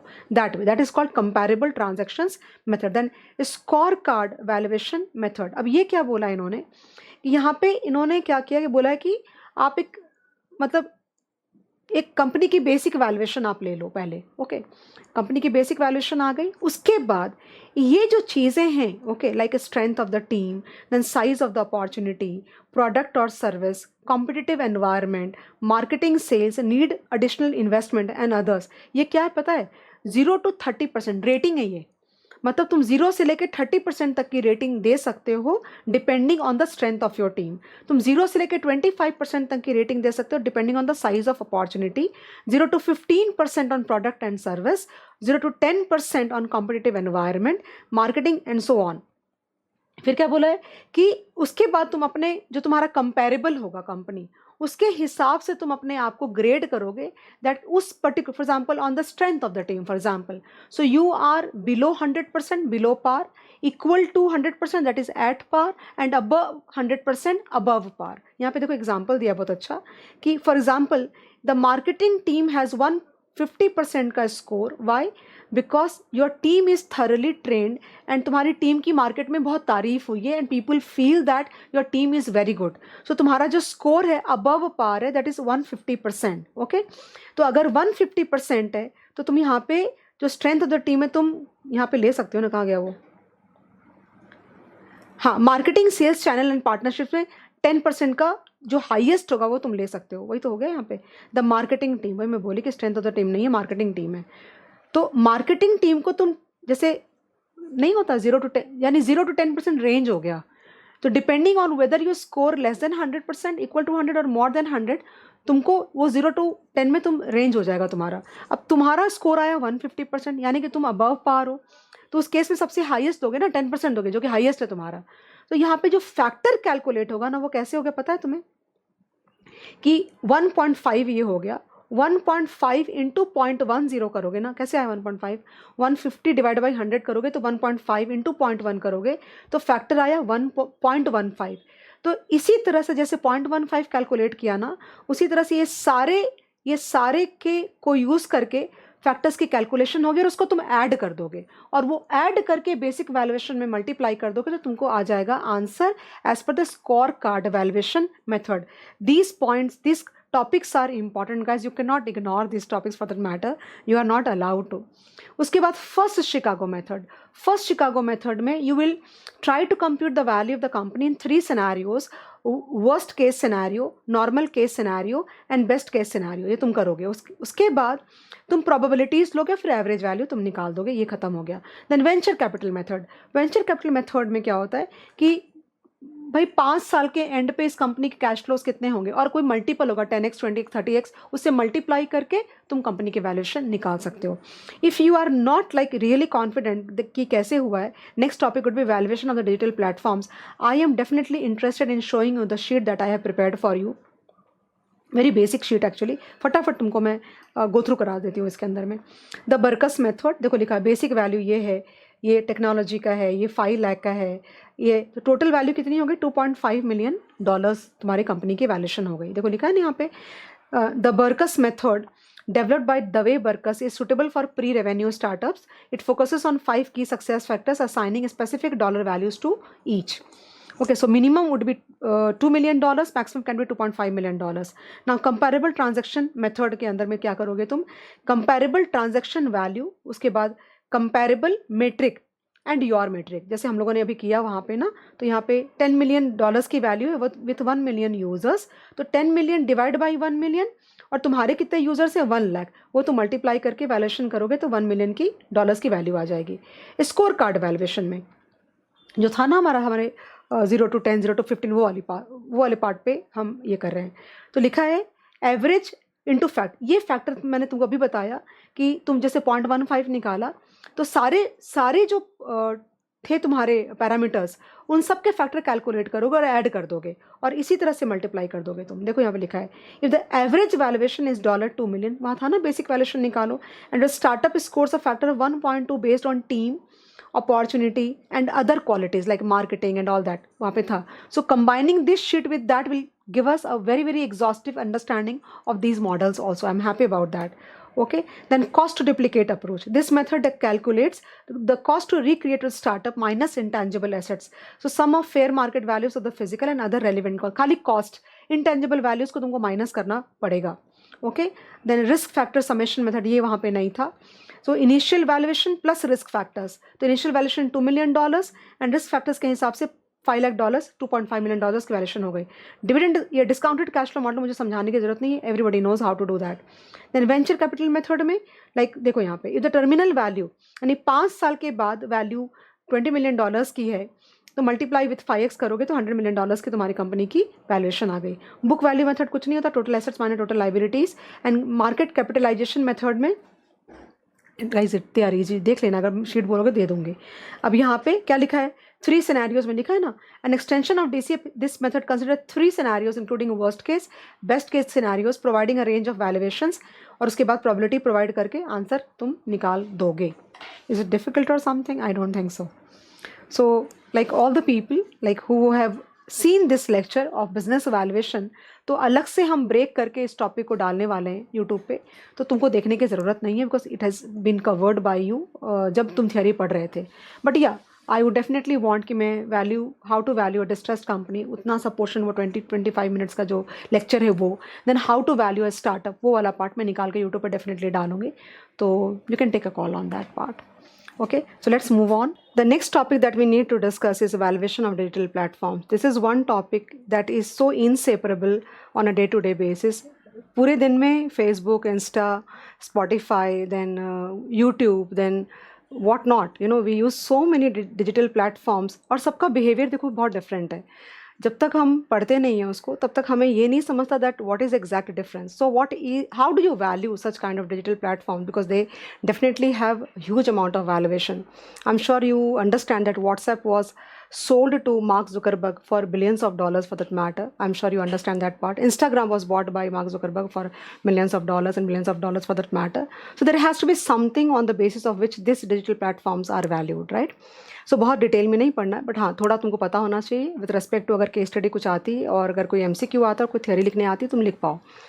सो यहाँ पे ये लिखा है इन्होंने, it is a software based online infrastructure which facilitates interaction and transactions. Okay, and they have given the names of many like category wise, like marketplace अगर बोलोगे तो marketplace is a like Amazon है तुम्हारा marketplace है where you there are buyers and there are suppliers, okay, like Alibaba and all that. So that is called a marketplace. Then search engine like Google is the biggest example where like the people who are the you know they go to the platform and they try to search something और जो content आता है तुम्हारा result में वो authentic होना चाहिए. Authenticity जितनी ज़्यादा होगी और उस search engine को जितने ज़्यादा लोग use करेंगे उसकी valuation उतनी ज़्यादा होगी. That is a search engine. Then repository means where people can put their content, okay, and later on the other people can go and access that content. The best example is like Spotify है, YouTube है repository. Then digital communication like WhatsApp. So there you can share, you can chat with each other, you can like share like photographs and you can audio, video and everything for that matter. That is digital communication. Then digital community बोलोगे तो Facebook is the best example where people can socialize with each other. They can like post their pictures, they can post their thoughts, they can post their emotions and everything. That means in a way you are trying to build a social community on that platform, that's called digital community. And payment platforms में आ जाएगा तुम्हारा Google पे है, razor पे, and all that, where it facilitates transactions between two people, or like a lot of people for that matter. So these are the examples. If you want me to go through, a digital platform is a software-based online infrastructure, okay, that facilitates interactions and transactions between users. Principally, platforms are built to facilitate many-to-many interactions. A few illustrations: marketplace, देखो लिखा हुआ है यहाँ पे Amazon, search engine में Google का answer आएगा ही आएगा तुम्हारा, फिर रिपोजिटरी में आएगा Spotify, YouTube and all that. Digital communication, WhatsApp, Microsoft Teams, Telegram, Slack and all that. Then digital community में Facebook is one of the best example. Payment platform में Paytm, GPay and all that. Okay, so they are saying that how do you compute the value of these platforms. तो यहाँ पे ना बहुत सारा detailing करा हुआ है, इसमें सिर्फ 2 या 3 पॉइंट बहुत इंपॉर्टेंट होंगे जो मैं तुमको बोल देती हूँ. पहला पॉइंट इन्होंने ये बोला है कि what is income based valuation. So income based valuation में क्या होता है, I mean in general, that we try to compute the value of the asset, or like, I mean, business is an asset for that matter, wherein you try to compute the value on the basis of the future projections of the cash flows or profitability. Correct है, वो जो base होता है वो income approach होता है तुम्हारा. तो यहाँ पे लोगों ने क्या बोला कि 2 तरह के approach we can take in case of valuation of a digital platform. One can be top down approach and one can be down top approach, like that. तो टॉप डाउन अप्रोच में क्या बोला इन्होंने कि आप सबसे पहले अपने पोटेंशियल मार्केट की क्वांटिफाई करोगे. What is a total potential market, and the name, the technical name for that is total addressable market. देखो यहाँ पे लिखा हुआ है. अब टोटल एड्रेसेबल मार्केट में से, यहाँ पे देखो ये लिखा ना, टोटल पोटेंशियल मार्केट को टोटल एड्रेसेबल मार्केट बोलते हैं. उसके बाद you will, out of that total addressable market, you will try to find out what is a serviceable addressable market. मतलब कितने मार्केट को तुम रीच कर सकते हो, ओके, तुम खुद एज अ कंपनी, और उसमें से तुम निकालोगे सर्विसेबल ऑब्टेनेबल मार्केट, मतलब तुम उसमें से कितना कैप्चर कर सकते हो. तो वो क्वांटिफिकेशन आ जाएगी. दैट मीन्स कि तुम्हारा पूरा पोटेंशियल मार्केट की साइज कितनी है. Okay, for example it is 50,000 crore और 1 lakh crore, something like that. उसमें से कितना रीचेबल है, okay, serviceable addressable market. Then serviceable obtainable market वो निकालोगे, और सर्विसेबल ऑब्टेनेबल मार्केट तुम्हारी कंपनी कैसे उतना ले पाएगी, इन टाइम्स ऑफ कैप्चर कैसे कर पाएगी, उसका business strategy and plan you are going to share. Okay, and basically the main thing in case of the valuation, यहाँ पे एक बहुत अच्छा वर्ड लिखा हुआ है गाइज, कि it will, the valuation will depend कि how authentic is your projection. मतलब जो तुम प्रोजेक्शन करोगे और जिस तरह से करोगे, I mean how authentic that is, और कैसे तुम लोगों को कन्विंस करोगे that you will be able to achieve that kind of revenue. Valuation of a digital platform would be dependent on that. Many times it so happens that people do a lot of marketing in order to make that platform very very popular so that it can penetrate between the users and everything. Okay, तो जितना ज़्यादा popular होगा उतना ज़्यादा subscriber base बढ़ेगा, उतनी ज़्यादा लोगों की विजिट बढ़ेगी, और उतना, फॉर एग्जाम्पल अगर गूगल है तो गूगल की वैल्यू इसलिए बहुत ज़्यादा because as of today search engine means Google. So if I have to search anything, and not only that, it's an example, not only that, it also depends that how authentic information. सब लोग Google पे क्यों जाते हैं, because जो तुमको चाहिए वो ऑथेंटिक इंफॉर्मेशन निकल के आती है. सो the valuation of the digital platform will depend on, like ये भी डिपेंड करता है कि हम किस चीज़ की बात कर रहे हैं. फॉर एग्जाम्पल स्पॉटिफाई की बात करते हो तो स्पॉटिफाई की वैल्यूएशन इस बात पे डिपेंड करेगा कि कितना ज़्यादा सब्सक्राइबर बेस है, कितने ज़्यादा लोग उसको एक्सेस करते हैं उसकी रिपोजिटरी को यूज़ करने के लिए, and what is the strength of the supply side in terms of putting the content there. So every digital platform would be valued in a different manner, but yeah, more or less they would be, they would look very alike. For example, if it is like GPay, so it all depends that how many people have downloaded GPay app for that matter, how many people are using that app or that digital platform in order to make their transactions. Okay, so it all depends on that. Basically I understand that कितने लोग उसको visit करते हैं, कितने लोग subscribe करते हैं, कितने लोग उसको यूज़ करते हैं, वो डिपेंड करता है, वो तुम्हारा डिसाइड करेगा वैल्यूएशन.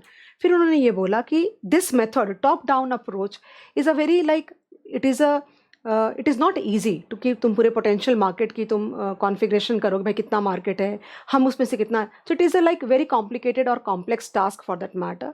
सो बेसिकली जो थोड़े से नेसेंट स्टेज में तुम्हारे जो डिजिटल प्लेटफॉर्म्स होते हैं, they would not be able to afford both in terms of like effort and money to do that. So they will go for bottom top approach wherein they will try to quantify that in so many years how many subscriber base they will be able to add, and how will they be able to generate revenue, and what will be the revenues over a period of time, like that. मैं थोड़ा पढ़ती हूँ, तुमको एक feel आ जाएगा इसमें. As mentioned earlier, valuation method under the income approach lay emphasis on projected financial performance, which takes into consideration future revenues and cost using the company specific revenue. लिखा हुआ है. Backward working is required under top down approach, which starts with the analysis of the total addressable market. The next step is estimate the share in the target market. The company estimates to gain the value. This is often referred to as serviceable addressable market and serviceable obtainable market. The company then needs to estimate its business plan to accomplish its objective and strategy. A digital repository which allows the streaming of the content may earn revenue based on subscriber, while a payment solution platform may earn revenues based on the number of transactions done the same. The direct operating cost for these type of platforms shall also be unique for each platform or platform business. That's what I was trying to tell you, that कि ये सारे आएंगे valuation of digital platforms के under में, but सबकी behaviour और सबकी requirement और सबका जो रेवेन्यू मॉडल होगा लाइक प्रिसाइसली वो डिफरेंट होगा गाइस. Okay, लेकिन because they are software based like online infrastructure, they have been clubbed together under the valuation of digital platforms. I think that's easy to understand. उसके बाद उन्होंने लिखा है the top down approach can be ambitious for a company at a nascent stage, as estimating the market size and market share possess practical challenges. Under the bottom approach, the platform can estimate earnings. भाई आप अपना बताओ, अपने से शुरू करो. like top bottom में क्या हो रहा है, पहले आप पूरा मार्केट का साइज निकाल रहे हो, फिर आपको लग रहा है भाई कितना मार्केट आप रीच कर सकते हो, फिर आप निकाल रहे हो भाई कितना मार्केट मैं कैप्चर कर सकता हूँ या कर सकती हूँ, like that. So it is not easy task guys, it is not to be easy task. Rather than that you tell on the basis of your capacity that what are you going to earn, how much you will be able to like कितना subscriber तुम increase कर पाओगे on the basis of your performance and everything. So that is your bottom top approach. Okay, the promoters of such platform, ये क्या बोल रहे हैं पता है कि valuation of a digital platform would be dependent on 2-3 things primarily. The management, the promoters. Okay, उनका जो कॉन्फिडेंस है अपने बिजनेस के अंदर में, उनकी क्या क्लैरिटी है, उनका क्या विजन, यही बातें यहाँ पे लिख रखी है. The promoters of such platform can deploy appropriate strategies to target high margin sales and cost cutting methods to generate the cash flows for the platform. Okay, यहाँ पे एक बहुत अच्छी लाइन लिखी हुई है, देखो रुक जाओ. In the digital platform the growth and the survival of an entity is highly dependent on its promoters, investors and stakeholders creating products और services to fill that gap which is in need in the market. क्या कह रहा है, it will depend a lot, मैं और भी extra बोली, it will depend on the promoters. It is very important to be very clear in your vision that exactly तुम क्या टारगेट करना चाहते हो. उसके बाद it will depend on the जो इन्वेस्टर्स का, जो कई बार इन्वेस्टर्स का सपोर्ट बहुत हाई रहता है, कई बार नहीं भी रहता है.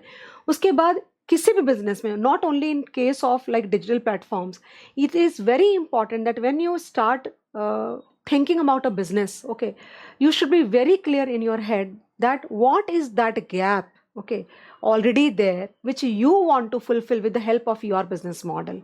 So that's what they are using in case of valuation digital platform. But I am saying it is true for any business model कि बिजनेस मॉडल तुम्हारा तब तक सक्सेसफुल नहीं होगा जब तक तुम्हारे दिमाग में ये बात की क्लैरिटी नहीं होगी.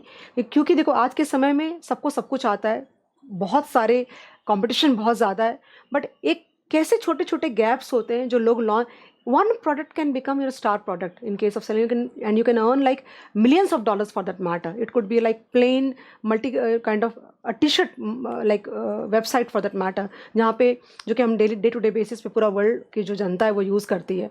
तो ऐसे हैं बहुत सारे, बहुत सिंपल बिजनेस मॉडल्स, और तुम्हारे दिमाग में वो देख के ये आएगा यार मैंने क्यों नहीं ये सोचा, why didn't I think like that this can become a multi-million business model for that matter. So it is very important for any entrepreneur or any startup or any business that you're going to start, that you need to be very, very clear that what gap lies there in the market, okay, and you are wanting to fulfill that gap. Okay, now discounting rate में उन्होंने बोला है कि you will use KE, and KE can be calculated with the help of like CAPM model, RF plus RM minus RF into beta दिया हुआ है. Then specific considerations, they are saying here that what is beta. So while computing K, you would need beta. So beta is like sensitivity of the stock, like to the stock or maybe a comparable, or उन्होंने line लिखी है, बहुत important line है यहाँ पे. उन्होंने बोला कि इस केस में द सेंसिटिविटी हमको बीटा चाहिएगा, करेक्ट है. तो बीटा कैसे कैलकुलेट करोगे? Sensitivity of that particular stock to the market, और sensitivity of any comparable to the market, और sensitivity of the whole industry to the market. कोई भी तुमको अगर एक मिल गया तो you will be able to compute KE for that matter. For example अगर मैं डिजिटल प्लेटफॉर्म्स की बात करूँ, फॉर एग्जाम्पल रेजर पे, then your Google Pay, then Paytm, all are like they are not exactly the same. Definitely ये तो हम पहले ही एक्सेप्ट कर चुके हैं. जब से सेकेंड लेक्चर शुरू हुआ है, we have already accepted that I am not going to get. और जब से हमने स्टार्टअप्स एंड और की बातें करनी शुरू करी है, it is very very clear that you are not going to, there is no second Amazon. You understand? There is no second Google.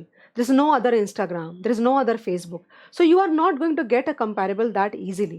So if you could calculate a beta, that means a sensitivity of the stock to the market, well and good. If you can, अगर वो नहीं कर पाओगे तो calculate the sensitivity of a comparable to the market, वो भी use कर सकते हो, और the sensitivity of the whole industry to the market, वो कैलकुलेट करके देन यू कैन कंप्यूट के. एंड देन एक पॉइंट और बहुत इंपॉर्टेंट लिखा है इन्होंने, the survival will depend a lot on the, देखो अभी हम लोगों ने डिस्कस किया quality of the management, ability to adapt and change quickly and foresee the opportunity. That means the सारे ले लो एक साथ में तभी, क्योंकि इतना याद नहीं रहेगा तुमको. प्रोमोटर्स के बारे में बोलो, स्टेक होल्डर्स की क्वालिटी के बारे में बोलो, मैनेजमेंट के बारे में बोलो, इनका clarity in terms of vision के बारे में बात करो, how much cost control they can do उसके बारे में बात करो. So many things. For example you already know that about Byju. So it was a beautiful business model that they developed, an academy, beautiful business model, but somehow they couldn't control the model at all. और या फिर उनका जो काम करने का था, they went very very aggressive in terms of cash burning and all that. Okay, so आगे वहाँ पे एक पॉइंट ये भी लिखा था, मैं बोलना भूल गई, लेकिन उन्होंने ये भी बोला है कि मार्केट में पेनिट्रेट कराने के लिए, for example Amazon took 13 years to become the Amazon. For 13 years it was just burning cash and it was in losses. So quite a few times they had to burn a lot of cash. तुमको ये पता, ये बहुत important model है आज के दिन में कि गूगल एड्स के थ्रू हम प्रोडक्ट को मार्केट में डालते हैं, तो it incurs a lot of cost. Okay, Google add नहीं करोगे धंधा ही नहीं आएगा तुम्हारा, बट तुम करते रहते हो, कैश बर्न करते रहते हो और ये सोच के कि धंधा आते, फिर लोगों को तुम्हारी आदत पड़ जाएगी, फिर तुमको एडवर्टीजमेंट में इतना पैसा नहीं डालना पड़ेगा. पर हम कई बार ये भूल जाते हैं कि जब तक मैं ब्रेक इवन करूँगी तब तक कोई और रेप्लिकेशन या उसका डुप्लीकेट आ चुका होगा और वापस मेरी सिचुएशन ख़राब हो जाएगी. There are lot of things that people have to like, मैंने ये ऑब्जर्व किया है दैट जो फर्स्ट टाइमर्स होते हैं, जो फर्स्ट मूवर एडवांटेज होता है वो बहुत बड़ा होता है. उसके बाद जो कॉपी करके ये आता है वो लेवल पे अचीव नहीं कर पाते, and it involves a huge amount of cash burn, believe me. वरना इतने सारे वेंचर कैपिटल और इतनी सारी प्राइवेट इक्विटी मार्केट में नहीं आई होती जो स्टार्टअप्स को फंडिंग कर रही है. Most of them, many of them rather, are based on the digital platforms for that matter. Okay, then we are going to ahead. Market approach. तो मार्केट अप्रोच में you can use EBITDA as your comparable. लिखा है ना यहाँ पे, the market approach values a company by drawing comparison from the similar. तो अगर profitable है तुम्हारा कंपेरेबल, या तुम खुद प्रॉफिटेबल हो तो तुम पी रेशियो यूज़ कर सकते हो, otherwise you can use enterprise value by EBITDA. Okay, so the biggest problem is that you would not be able to find a comparable for that matter for your company. The comparables are very very difficult to identify. Then इन्होंने लिखा है यहाँ पे drivers of revenue. There's an important point actually. So marketplace, matching supply and demand, number of bookings made, number of registered users, volume of transactions. Okay, payment like matching bills, Google Pay and your Paytm, number of active subscribers, number of merchant registered on the platform, compatibility and speed of operating system. Paytm में अगर merchants नहीं हो तो कैसे काम जाए? As of today every सब्जी वाला, भाजी वाला and your grocery store is based on Paytm. That is how you are able to make your payments through Paytm. Number of users, subscription fees, platform for professionals, communication, number of users, sponsored links, advertisement revenue, repository में number of readers and contributors, authenticity of data, search में number of users, relevant search data and all that. So guys ये हो गया तुम्हारा. Okay, so the next one is valuation of professional consultancy firms. Guys इसमें बहुत ज़्यादा कुछ ऐसा नहीं लिखा हुआ है. When you talk about consultancy firms, they're talking about like law firms and CA firms and many similar firms. So the only method that I can understand that you can value these professional consultancy firms is on the basis of the competition. I cannot see, and the KPIs would be very, very different because each one of them will behave very, very differently because they have not written as such anything कुछ खास नहीं लिखा। देखो मैं एक यहाँ paragraph जो मुझे लगा जो ठीक ठाक है पढ़ देती हूँ। Like any other businesses valuation understanding the present and the projected industry trends plays a significant role in determining the accurate valuation. Among experts generally look at the firm's historical data to compare them with the key performance indicators and benchmarks. Further, generally valuation experts compare the company against its competitors. The main source of information is the audited annual statements and income tax returns. और कुछ भी इसके अंदर में नहीं कुछ खास discussion करा हुआ है। और अगर मैं ESG पे आ जाऊँ तो you can now like I think I have done quite a lot of now, थोड़ा सा पढ़ लेना खुद से भी। ESG का मतलब होता है environment, social and corporate governance basically. So as of today this is a very very new thing and in thing that all the companies who follow ESG, who are like particular about ESG, उनकी market में valuation high रहती है। What is E? Environment. So how sensitive you are to the environment, because we are very interested in the longevity of our environment. Because तुम्हारा जो like for example तुम chemical industry हो तो तुम कितने sensitive हो, तुम अपने पॉल्यूटेंट्स को नदी में डालते हो कैन ऑल दैट। तो how sensitive you are towards environment. Then social factors का मतलब आप एक एग्जांपल दे सकते हो कि तुम्हारे जो टीम है, टीम के अंदर में तुमने कितने फीमेल्स को एम्प्लॉय कर रखा है, तुमने इंपॉर्टेंट पोजिशंस में मेल फीमेल रेशियो क्या है, सो दैट इंक्लूजन बोलते हैं इसको। और सोसाइटी के जो और भी लोग जो डाउन टू डन जो लोग हैं जिनको हम बहुत ज़्यादा इंपॉर्टेंस नहीं देते, you know, so it is like you know transgenders का भी बहुत इंपॉर्टेंस आ गया है। दैट इंक्लूजन तो कौन करेगा इंक्लूजन? जो कंपनीज होगी, जो कम्युनिटीज़ होंगी वो इंक्लूड करेंगे तो पूरी सोसाइटी में उनका इंक्लूजन हो जाएगा। They would get a respectable position for that matter. उसको बोलते हैं सोशल फैक्टर्स। एंड गवर्नेंस का मतलब ये हुआ कि what level of corporate governance are you following in your company. So any company who is very very particular about environment, social factors and governance would be definitely ESG certification कराना पड़ता है। अगर तुमको नहीं पता तो मैं बता दूं। So you would be valued higher in the stock market for that matter. That is ESG। देखो लिखा है यहाँ पे climate change and all that लिखा है, employee health and safety, customer, biodiversity, ये सारी तुमको समझता है मैं क्या कहना चाह रही हूँ। So they have said that traditional belief was that ESG was good to have in the area, okay, of business ethics, sustainability, diversity and community. However, with the heightened interest from different stakeholders groups, directors realize that it is now moving to a must-have territory. The business case of ESG generally begins with operational efficiency and risk reduction as primary goals, then extends to longer-term operational and organizational resilience and sustainability. Boards recognize a strong and direct link to build a profitable business with a strong focus on the environment and the social considerations. They also know that the focus on the ESG issues requires robust governance practices which will fortify their company's portfolio as a strong contender with investors and shareholders. So basically what will happen, so E stands for environment, okay. इतना तुम word by word नहीं पढ़ पाओगे, तुमको ये मैं ही नहीं पढ़ पा रही, मेरे को ये अभी लग रहा है कि नहीं यार ये एनफ हो गया, मैं इससे ज़्यादा नहीं बोल पाऊंगी। And because of some stretch at on a personal space and in the on the work front also I have not been able to develop your MCQs guys. सो प्लीज़ वो कर लेना। 3 ही क्वेश्चन इंस्टीट्यूट ने तो 3 ही question दे रखे, निकाल के please देख लेना तुम। और अगर तुम बोलोगे तो मैं यहाँ पे मेरे पास बनी हुई वो शीट 3 क्वेश्चन की, तो तुम बोलोगे तो मैं तुमको दे दूँगी। मतलब इफ़ यू वांट लाइक मैं ग्रुप पे डाल दूँगी, तुम्हारे टेलीग्राम के ग्रुप पे डाल दूँगी, तो वो कर लेना please. And I took some time, 2-3 दिन हो गए, तो as I told you that there was some stretch on the personal front and some घर गृहस्थी बहुत चीज़ें होती है, सबके टीचर्स के भी होती है, तो like that. But I thought it's my responsibility that I complete this topic responsibly. And इसके बाद मैं और कोई थियरी टॉपिक नहीं करा रही हूँ। स्टार्टअप फाइनेंस का टॉपिक ऑलरेडी अपलोडेड है, इस टर्म में नहीं किया, पहले किया था। तो तुमको ये बता दूँ कि पूरा का पूरा स्टार्टअप सेम है, उसमें 1-2 टॉपिक ऐड करें उन्होंने। तो वो जो टॉपिक ऐड किया वो IFC ऐड किया, international financial centre, because with gift city IFC is a important topic from the examination perspective. तो मैंने टेलीग्राम के ग्रुप में IFC के नोट्स तुमको डालें, IFC और इस्लामिक फाइनेंस का डाला है। इस्लामिक फाइनेंस मत पढ़ना, IFC पढ़ लेना। मैंने अपने वर्ड्स में IFC की तुमको थ्योरी लिखाई है और लेक्चर भी तुम्हारा डाला हुआ है। IFC का लेक्चर भी है, आई थिंक IFC का लेक्चर भी यूट्यूब पे है। कहाँ है मैं देखती हूँ, अगर मुझे मिल जाएगा तो मैं तुमको लिंक शेयर कर दूँगी। तो उस तरह से अगर देखा जाए तो I have done 11 chapters, only 4 are pending, you can try to manage. और ये 11 भी तुम कर लोगे हैंडल तो बहुत बड़ी बात हो जाएगी। It's good enough, like it's almost like 80%, more than 80% for that matter. So please like thank you so much. And आज मेरी टीम तुमको इंपॉर्टेंट क्वेश्चंस की लिस्ट भी ड्राइव पे शेयर कर देगी। मुझे नहीं लगता कि और कुछ, पता नहीं, याद नहीं आ रहा मुझे और क्या करना था। एग्ज़ाम तुम्हारे बिल्कुल पास आ चुके हैं, तो आई डोंट थिंक कि तुम लोग को अब टाइम बर्बाद करना चाहिए न्यू कंटेंट के पीछे भाग के। जो है उसको कंट्रोल करो, जितना है उतना पढ़ के चले जाओगे तो बहुत बड़ी बात हो जाएगी। I hope all of you are good and please lecture बंद करने के पहले सब्सक्राइब मत करना मत भूलना, एंड कमेंट करना मत भूलना, और लाइक करना मत भूलना. Thank you so much, and I wish all of you a very very best for all your examinations. And since it is the first term in the new curriculum, I am really having, मुझे खुद को बहुत jitters हो रहे कि पता नहीं कैसे बच्चे पेपर करेंगे, बट मुझे नहीं लगता कि बहुत ज़्यादा पेपर डिफिकल्ट एज सच होगा जो तुम मैनेज नहीं कर पाओगे in the new format category. I am saying as far as theory is concern, I think 11 chapters are done good. तुम इतना भी कंट्रोल कर लोगे तो कहीं ना कहीं तुम मैनेज कर पाओगे. 2-3 चैप्टर एक रफ रीडिंग देना, सारे छोटे छोटे ही हैं तुम्हारे, तो please try to complete on your own. And thank you.